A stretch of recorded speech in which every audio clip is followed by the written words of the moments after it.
Hello, my name is Chandler Rance. Thank you all for being here. And today I'm going to talk to you about idea chain.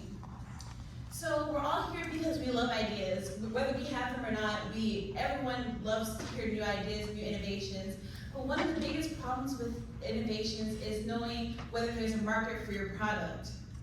In fact, 20% of startups fail because they fail to do appropriate market research. And the solution to that is idea chain. You can see in this scheme here, in the first step, an entrepreneur enters a prompt related to the company or idea that they have. And the second step of the mobile app, consumers swipe yes or no whether they're interested in the product or not. So let's say, for example, you have an idea for a fashion company that's moderated by AI technology. You can put that into the first step, into your prompt, and then in the second step, the consumer is asked a question like, would you be interested in using AI technology to pick your outfit? If they're interested in using AI technology, they can swipe right for yes, or they can swipe left for no, which is very similar to Tinder if anyone uses that. And so, what's really great about this app is not only is the company that's interested in starting an idea receiving information about their product in real time, the consumer also gets paid based on their responses. So you get paid 33 cents per response, and there's also decoy questions that are mixed in to prevent you from mindlessly swiping just to get paid. So a decoy question could be like, is 7 greater than 2? And if you answer incorrectly, you're penalized for that and you lose money. And so it's a great option for both entrepreneurs and for consumers. So the business model, as I said, the consumer gets paid 33 cents per question, but the company or entrepreneur pays $1 per question per user, and the AI technology generates those questions. So the company or entrepreneur can say, I want 10 questions and 10 users, so they'll end up paying $100 in order for that survey. And then the user gets paid 33 cents per question per user, and then the idea chain profits 67 cents per question. So that's our business model. If we look at our market, the market for market research is huge. It's $76 billion globally. And if you look at mobile-based market research, it's $67 billion. And if we look at startup companies that are seeking to do market research in the mobile app platform, it's $13 billion. So it's a huge market and a great opportunity. So if we look at our competition, if we look at AI-driven market research firms, although they use AI to conduct really informative market research, they don't use a swipeable user interface, which is really novel and really intuitive for the user. They don't offer monetary compensation. They usually offer gift cards or coupons in compensation for doing market research. And they usually market towards healthcare or specific industries. But Idea Chain not only uses swipeable user interface and offers monetary compensation for the users, but it also covers any industry. So think restaurants, tech, healthcare, social media, anything that you can think of, politics. And so Idea Chain really it has a competitive advantage. Our marketing strategy is to leverage social media platforms using Facebook ads and Instagram ads, and then also using social media influencers to have greater outreach and a broader audience. We also want to partner with data analytic firms that are pre-existing, and we can partner with them for referral programs. We also want to use loyalty programs and offer our consumers bonuses based on how many friends they refer to the app and based on how long they've been using the app. And that's going to encourage more usage. So if we look at our financial plan, we're going to, from start to finish, from the beta version up until launch, it's going to cost a little less than $12,000. I was able to negotiate a really great deal with the developer, and we can develop our beta version for $800, which is kind of a steal. And so, and then we'll go through customer acquisition, troubleshooting, operation costs, and launch. And then that should take a little over a year, and then after that will start accruing revenue. And so I have a really strong team. There's me, the founder and CEO. We also have our Chief Operation Officer, Michael Marciniak. We have our Chief Marketing Officer, Lekan Ajiboye, and then we have our Chief Financial Officer, Tohid Baradarangkel. And with that, I'd like to thank you.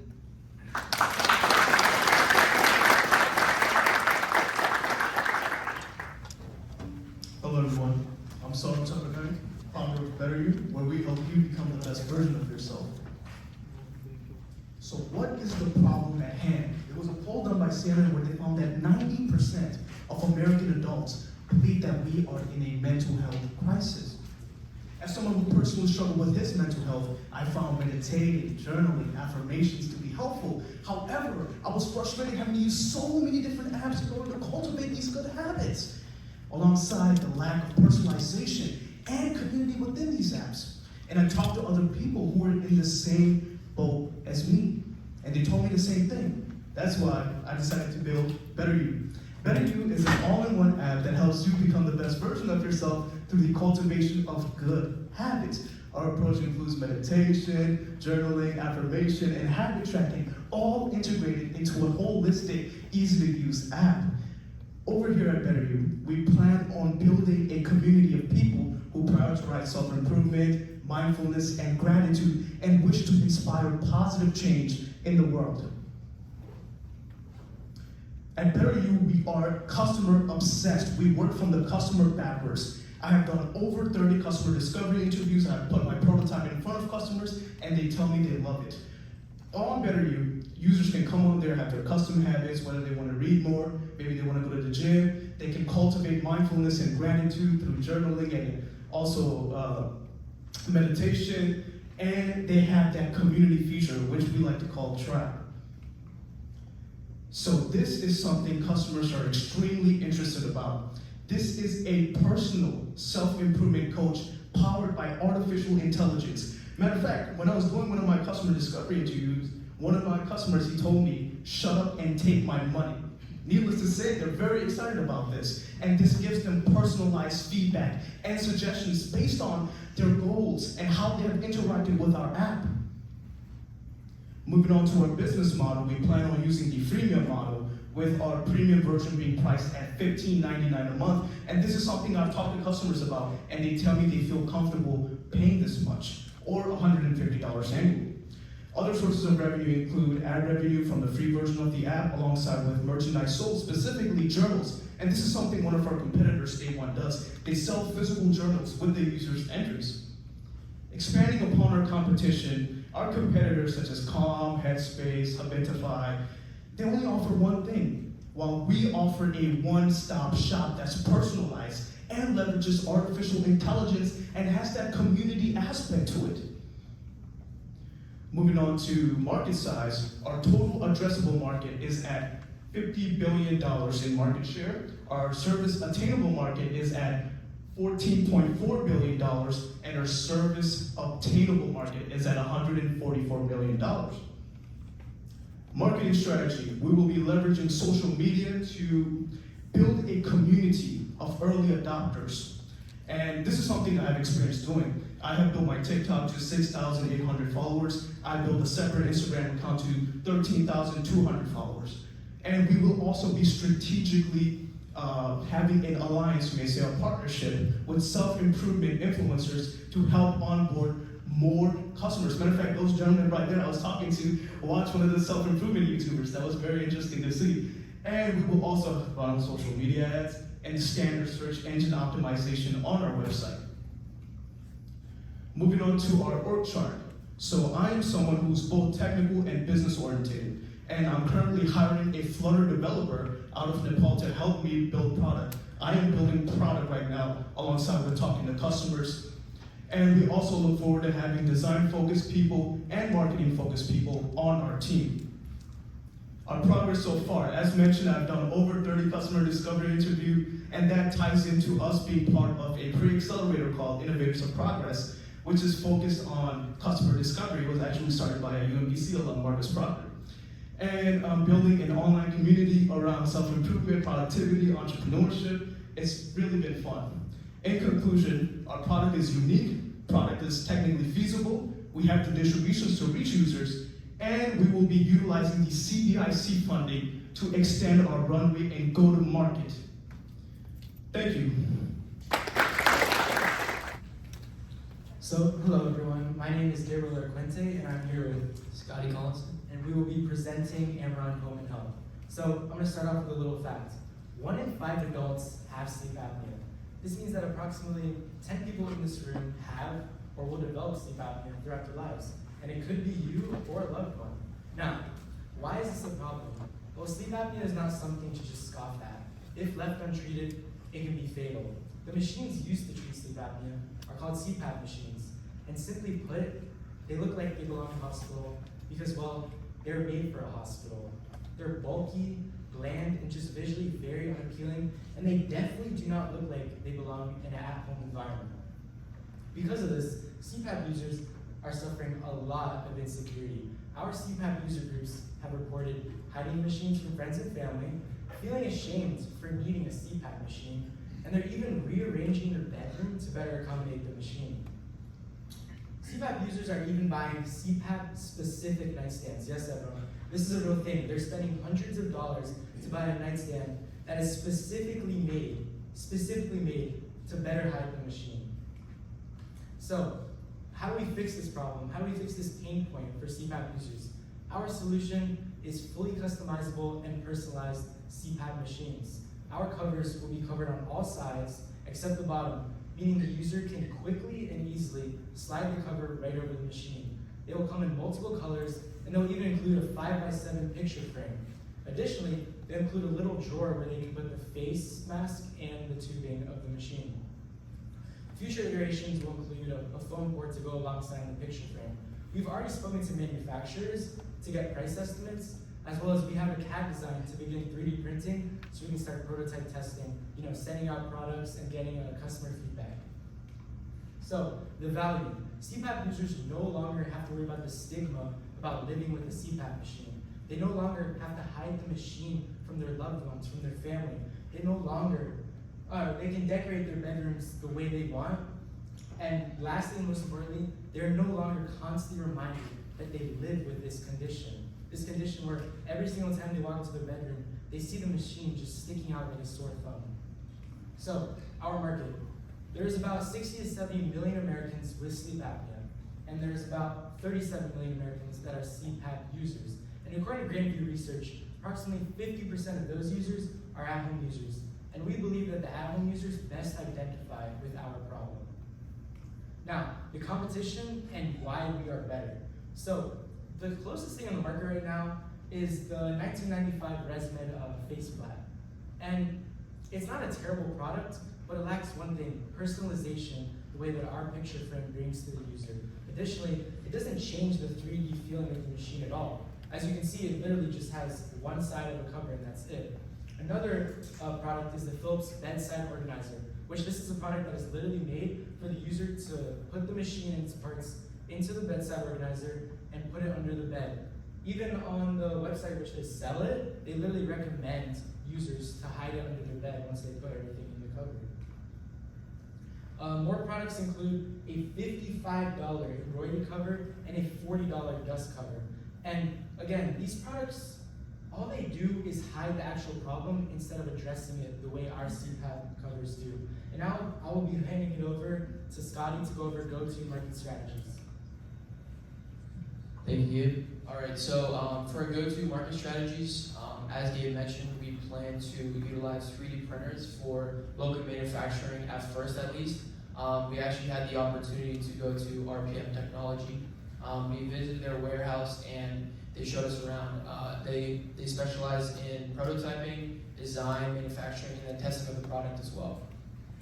We plan to sell directly to the consumer via our Amaron website, which we hope to have up in the next couple of weeks to months.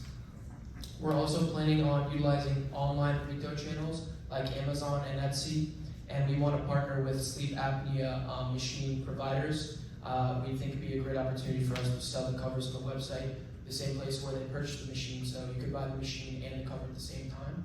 And we're also looking into social media avenues as well, like Facebook user groups.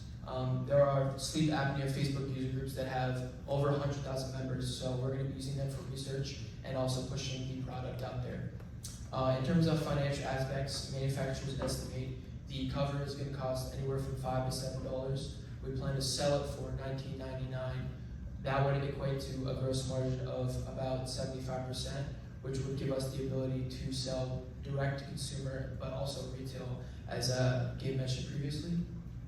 In terms of the financial projections, we want to assume that we can sell around 5,000 units in year 1, 10,000 in year 2, and 25,000 in year 3 and beyond. And expenses are going to equate to about 30% of that revenue. So that includes stuff like marketing, staff, and IT support. Other market opportunities. We want to make sure that Amron isn't just a one-trick pony. So we're also looking into travel packs as well. Simply put, traveling with sleep apnea as a condition is very difficult. It's hard enough to lug the heavy machine around. So we want to make the accessories as easy to find and easy to use as possible. So we've come up with a travel pack that is going to hold a couple bottles of distilled water. And you need the distilled water for the sleep apnea machine to put in. And we're also looking at future iterations and partnering with water purification manufacturers. And the idea would be to put the water tablet in a bottle of spring water that is provided at a hotel or a cruise line, so you would have to carry even less stuff around with you. And we'd also include alcohol wipes to get rid of the mineral deposits after using the sleep apnea machine later on. And lastly, but most importantly, is our team. It's obviously myself and Gabe. And our advisors, Professor Fulmer, has been very helpful with our venture and given us lots of great advice and tips. And most importantly, Miss Deborah Phaedra-Smith, who actually suffers with sleep apnea. She's got a lot of great contacts in that field. She's spoken to a lot of people and has a lot of advice and a lot of knowledge on the subject. So we're definitely going to be looking at using her contacts through hotels and cruise lines and overseas to implement our products as many places as possible. And she came to us with this pain point, so we're trying to help her solve the issue. And thank you very much for listening. That's all we have. Hi, everyone. All right. So, everyone likes to look and feel good, right? And should have the means to doing so. Anyone in the room likes to look and feel good? Show of hands. Show of hands. Yeah, judges. Good. So you guys are my first customers. Hi. My name is Kendall Howe. I'm a first-year student here at UMBC studying Africana Studies and Sociology, soon to minor in entrepreneurship. And tonight, it is my pleasure and honor to present to you UMBC Beauty. Now, before I get into UMBC Beauty I want to share with you a little story of mine. So this is me just after I graduated high school. My skin was glowing. I was happy. My skin was radiant and healthy. And something tragic happened after I stepped on a college campus. As you can see in the second photo, my skin started to break out. I had white spots, dryness, and I didn't know where any of this was coming from.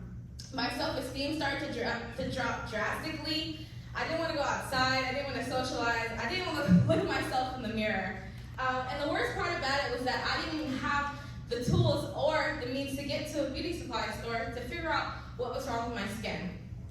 Good thing about this is that I wasn't alone. I took a survey and found that 93% of students also find their products off at a beauty supply store off campus. The problem is that we don't have the access to get to beauty supply stores to get the products that we need to best take care of our skin and hair. Actually, 78% of students say that they don't have a car readily available on campus to take care of their skin and hair, thus making 65% of us compromise our self-care access because of that access. So, big problem, big solution. This is UMBC Beauty, your on-campus beauty supply store, all-inclusive to all ethnicities and genders. This will be your hub for your hair, your skin, your beard care, and all of your novelties, of course. So, this on-campus beauty supply will have a couple of features. So the first feature would be your on-campus space. You're pre-ordering and delivering so students can have their products delivered right to their dorms. Partnering with licensed licensed cosmetologist so students can get guidance on what products to use for their skin and hair. And lastly, expanding to the other 4,000 universities across the nation. So, our target market. Our target market, we first looked at the 20 million students in the U.S. Then we scaled it down to the people who use these products, and we hope everyone uses these products. And those who don't have access to those, so students without cards. So we use these percentages and we scaled them for UMBC's population. And out of the 14,000 students on campus, 9,603 of them will be our target market. So UMBC Beauty will have a couple of advantages. Our first advantage is that it will be accessible on campus and in person for students to do in-person shopping. A 4-hour delivery period, so when you order, 4 hours later, you will have your products in your hand. Expert advice from our licensed cosmetologist during a Q&A on our website and our online presence, of course, so that we can have everything you need within a click of a button. Our growth strategy is broken up into 4 phases. But phase 1, we want to gauge our product demand, talk to students and see what they need. 2, be obtaining our licensing and building our website. And phase 2, we want to do heavy marketing on campus so students know what we're doing, and what we have. Open up our pickup and delivery services, and partner with our licensed cosmetologists so students can be guided on what products are best for their skin and hair. In phase 3, we want to operate our in-person store in the bookstore so that it can operate on their hours and also employ other students. And in the phase 4, we want to open up our application franchise for students across the country so that we can implement UMBC Beauty on their campuses and close that gap with self-care access. Lastly, we want to build a foundation to give back. So those students who might not have the financial means to be able to buy these products will get these products with our foundation fund, and we want to give back to our surrounding cities, such as Baltimore City. So our marketing strategy is broken down into 2 different phases. Our phase 1 is marketing on campus. Our marketing on campus will look like QR codes, flyers, info sessions, a webinar. And one of our very strategic ways we want to market is getting a glass case, putting our products in that glass case, showcasing it in a high traffic place, such as the Commons, so students can see our products, then be prompted to buy on campus or online. Our national marketing strategy will look like us reaching out to students across the country to gauge their market need, gauge their self-care access needs, and find out how we can implement our beauty supply store on their campus. So our financial plan is based off of 700 students who will be subscribed to our $50 subscription per 3 months, billed 4 times a year. And we plan to generate $150,000 within the first year. I did an expensive report, including a salary for me and 1 employee. Coming up with our EBITDA in the first year of $9,144. In year 2, we plan to expand by 10 to 20%, generating $192,000 in revenue. With our expenses, we will come to our EBITDA of $51,144. So, good thing about UMBC Beauty is that we already have support. We did a survey of 80 students, and 93% of them said yes, having an on-campus beauty supply store would be convenient, and they would use their money to buy from it. This is the people I need to make UMBC Beauty happen. An e-commerce specialist, a marketing manager, a beauty consultant, and a business advisor/entrepreneur. Now, when you remember UMBC Beauty, think about looking good on demand, because that's the plan. Also, remember me. Remember the girl who was insecure, who didn't even want to look at herself in the mirror, take pictures, or socialize. But also, remember the opportunity. We're closing the gap to self-care access and students. And with that, we're bringing confidence, beauty products, and love to all campuses across the nation. Thank you.